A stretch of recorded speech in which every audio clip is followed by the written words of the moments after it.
welcome back. Before the break, we did mention how young people take their lives and even how older people. When I say young people, can you imagine children between the ages of 10 to 14 and then, adults between 45 and 65? But before we go there, let's quickly lay more emphasis on stress. What exactly can someone do? Someone who is feeling so stressed out, someone who is completely overpowered by stress, to the extent that the person feels there's no help out there. The person feels the next thing to do is to take his life or her life. When that happens, what advice have you got for that person? And what help is out there, doctor? Well, suicide is it is a major problem. So let's finish stress increasingly, first. yeah. So stress, pardon me, doctor. Yes. Stress is, sometimes when someone says the word stress, the first thing that comes to your mind is it's no big deal. It's just stress. But after going through the patterns and explanation, we now realize how stress can be a very severe factor that shouldn't be taken for granted. Because stress can lead to anxiety, it can lead to PTSD, stress can lead to depression, mental health, illness as well. So now stress makes someone feel maybe unable to control his thoughts. Like you said, the person will feel like taking his life or her life. So what leads to that? How severe? What stage of stress can lead to that? And when it gets to suicide, what can they do? When they're feeling suicidal? Well, again, the common denominator, like I said, of most mental health disorders is stress. Mm-hmm. Having said that, the stress comes through by the way we choose to think about situations. A situation may be so difficult, however, the way you choose to react to it is important, is key to determining whether you're going to be feeling stressed or not. So just the way you think. And you're Can you control that? Yes, you can. Your thinking patterns over time tends to influence the way your body begins to feel. And that's why sometimes, let me give you a typical example. Okay. If a bear was to jump into this room now, you're sitting down there, you're going to fly from there straight to the door because you want to escape. Now, when we are faced with a situation that is life-threatening, because oftentimes it is the perception, how you perceive the situation, that determines how you're going to react. So if you think that this is such a life-threatening situation, then your body begins to react in that way as well. Because the survival instinct is your interpretation of the situation that's happening. Are you getting the point I'm saying? Right. So with time, what then happens is the balance between your resilience, in other words, your ability to continue to fight on, and the components of that is your coping skills against the stress that you're perceiving. So there is a balance there. When you're feeling of you becoming overwhelmed is when your resilience is dropping, and then your anticipation of this threatening situation is going on the increase. Then the situation is, do I have any help? I don't have any help. I don't have anywhere to go. No one is there to help me. Because the typical patterns of thinking are, you think negatively about yourself, you think negatively about the future, you think negatively about others. It is not because others are not there, but you just will not think to go and seek for help. Does that make sense? It does make sense. When someone constantly thinks negative about all things around himself or herself, and the person is getting overwhelmed or sad about a situation he or she cannot control, that's when the person feels there's no one there for me, there's no help out there, I'm going to take my life. When that happens, what can the person do? But before then, please answer my question. Why is suicide rampant between the ages of 10 to 14? Is it social media? Is it bullying? Is it racism? what can it be? And then between the ages of 45 to 65, we've learned that some people are going to maybe financial problem that is too overbearing for them. We've learned that some people are facing relationship breakdown or anything else can lead to that. But what about children? What's going on out there? What advice have you got for them? And what help can they find? I talked about resilience factors there earlier on, isn't Indeed. it? And the way you develop resilient factors are about, how you were brought up, the kind of way you were brought up to kind of appreciate life. I mean, if you were brought up in an environment where your parents are very anxious, the tendency is that you'll also be very, very anxious.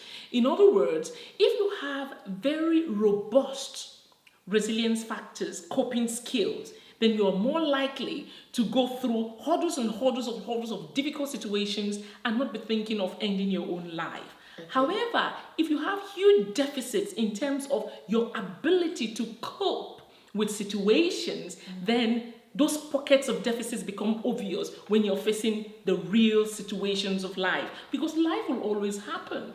And you find that for young people, a situation will happen like bullying. For them, that is everything. It becomes the overwhelming situation that they don't keep in balance anymore. The other positive things happening. Oh, I have a loving family. I have loving brothers and sisters. I have daddy, I have mommy. They don't think of that anymore. They just think a way out is, if I end my life, that's it. I will not be here to go through this anymore. So where does that thought come from? How did they know how to do that in the first place? Well, how did that get again, into the their social mind? media, there are a lot of things at the moment on social media. You and I know how Facebook is influencing. I mean, recently, some of my patients said they had a Facebook page where they share amongst themselves how to harm themselves, which I think is so appalling. If you never thought of a way to harm yourself and then somebody is showing you pictures of how to do it, then you're more likely to do it that way. That's a negative influence. It is negative influence. So the social media has its role. Impact. Exactly. And Negative the other aspect is the fact that, help is out there, but with what's happening at the moment in the society, with shortcuts here and there, you find that, resources that used to be available to people are no longer available. So people feel helpless. They feel that they don't have anywhere to turn to for the right kind of help. And when situations happen like that, they just feel, well, the best thing is to end their lives, which is sad. And it's terminal. It is terminal. Suicide is terminal. Ending your life is very wrong. It is not the right decision to take.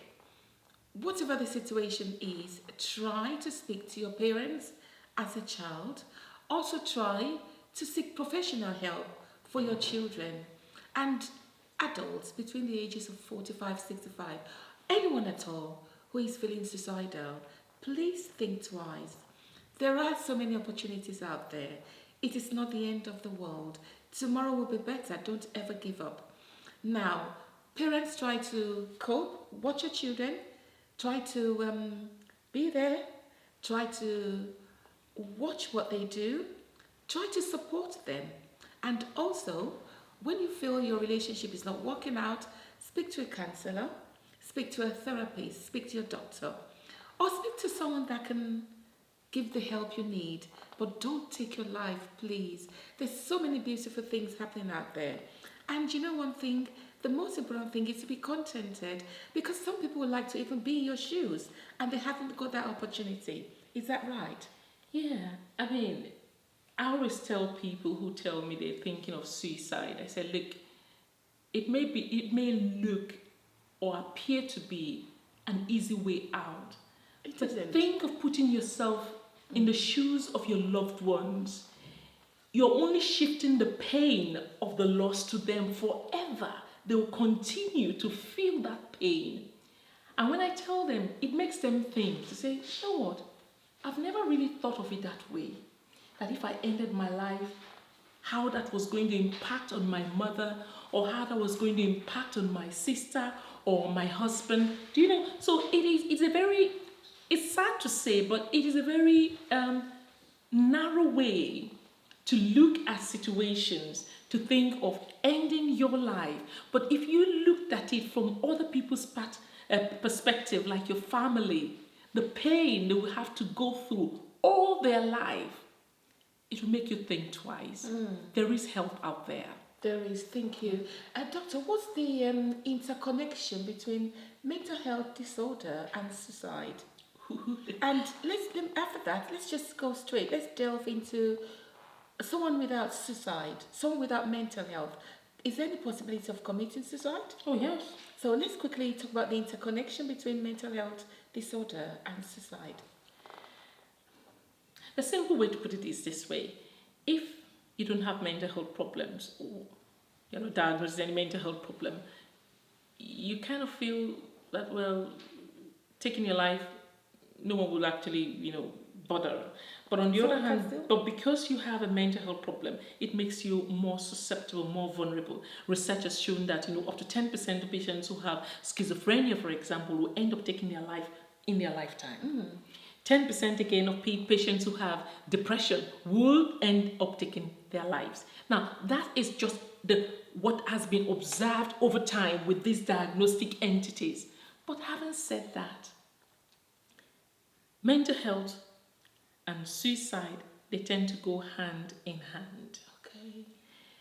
The Royal College of Psychiatrists says, without mental health, there is no health. Pause and think. Without mental health, there is no health. Okay. You think about it. If you're not mentally well, you can't function optimally. As a young person, as an adult, you can't function optimally. So that in itself explains a lot. That having a mental health problem makes you far much more vulnerable or more susceptible to taking your own life. Yeah. But having said that, there are a lot of people who do not have any diagnosable mental health disorders, yet they take their life. And that's just because they find living life is stressful. But yes, life is stressful. We get on with it, isn't it? Thank you so much. And can you give us the final advice before we finish? The final advice I have is this. Know yourself. Understand how your body ticks. If you're having the symptoms of stress, get ways. Thank goodness there's a lot of information out there on if you just do Google search, how do I manage my stress? You find ways. If you're still struggling with that, seek for professional help. Go to your GP, get medication if you have to get medication. Go if you have been advised to go for psychological interventions, go get help. There is help out there. That's the much I have to say. Thank you so much, Doctor. I appreciate you. Thank you. Before we go out of time, your health is very important. Like the doctor did say, try to speak to your GP, go to your doctor. Don't take your life. There's help out there. Next time on Your Health Matters, Dino Dinoga, Dr.